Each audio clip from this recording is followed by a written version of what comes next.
Hi, I'm Tom, and if you've never been to this channel before, I love to upcycle old and discarded things, often that I find in the alley, and turn them into amazing and useful items. And today, I'm doing upcycling to the extreme by taking two old sewing machine sides, this kitchen tabletop that I found in the alley, this piece of wood from a bookshelf I took apart, and these two old sewing machine drawers, probably from 19 oldity old.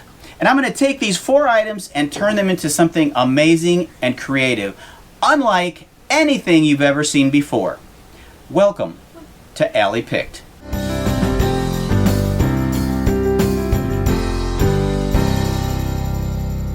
When it comes to cleaning up my shop, I like to use Super Clean. Okay, you're probably saying, this looks like one of those cheesy television commercials. And you're partially right, but let me explain. You see, the Super Clean company contacted me asking if I could make a product review of Super Clean. I told them I'd take a pass because I made one a couple of years ago, right over here. But then I thought, what if I use this opportunity to have a giveaway? I get nothing, but you get free stuff. Well, they agreed, and they're going to give away 3 boxes of Super Clean product.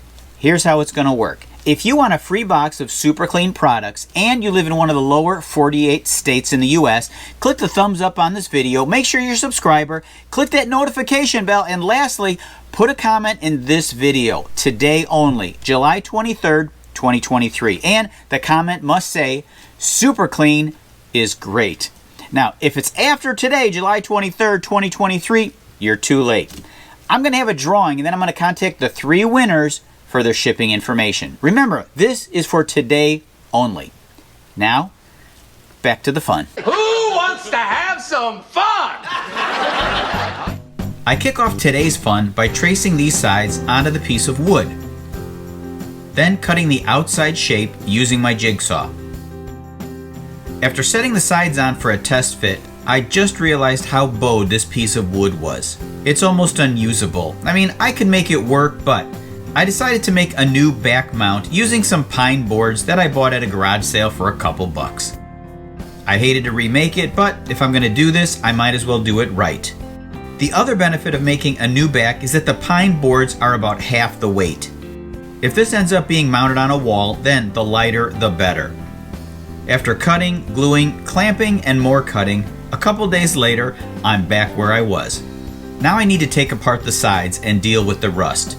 There are several ways I could remove the rust. The cheapest way is to just use some plain old vinegar. I took some thicker plastic and shaped it around the piece. I could have put it into a square container, but then I'd need about twice as much vinegar. This looks like it's gonna work.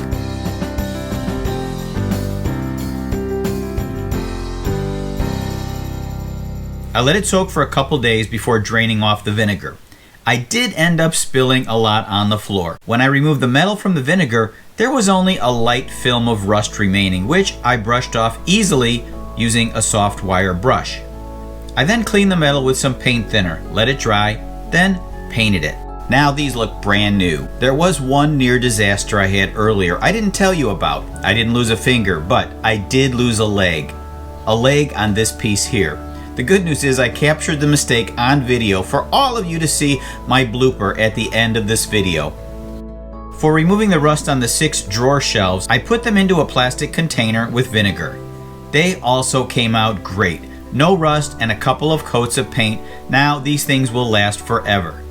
Back to the wood. First I used this wire wheel on an angle grinder on the surface of the wood.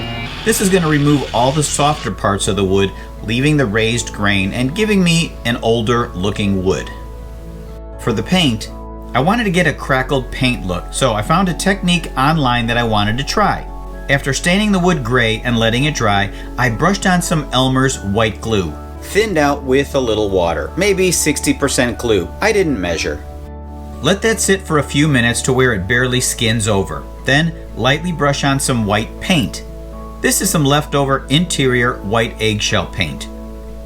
As the glue and the paint dry together, you begin to see crackly paint appearing. The results will vary depending on how much glue and paint you use. I then slightly sanded using coarse sandpaper just to try to give it a more aged look. Another technique to try to make this wood look a little older is to brush on some water-based acrylic black paint on the edges. Take a spray bottle with water, spray the paint, and let it drip down on the surface. Don't wipe it off, but let it dry as is. Once this is completely dried after a few hours, I gave the whole thing a protective coat of clear shellac sanding sealer. For refinishing the 2 drawers, I sanded the sides, top and bottom. But where the carving is, I had to use some paint stripper. Let it set for about 5 minutes, then brush it off using a soft wire brush.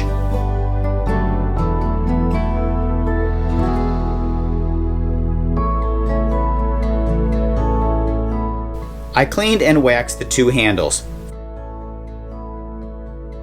Finally, I made these 2 custom shelves. I love it when a plan comes together.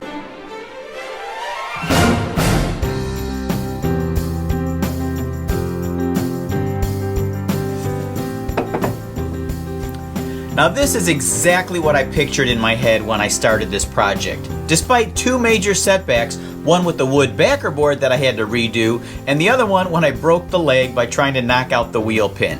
But I still managed to complete this project in about a couple of weeks working on and off. And I didn't even show you the big rusty vinegar mess that I made. Now I think that this thing would look amazing hanging on a wall in a fabric or clothing store, even an antique shop. It's one of a kind.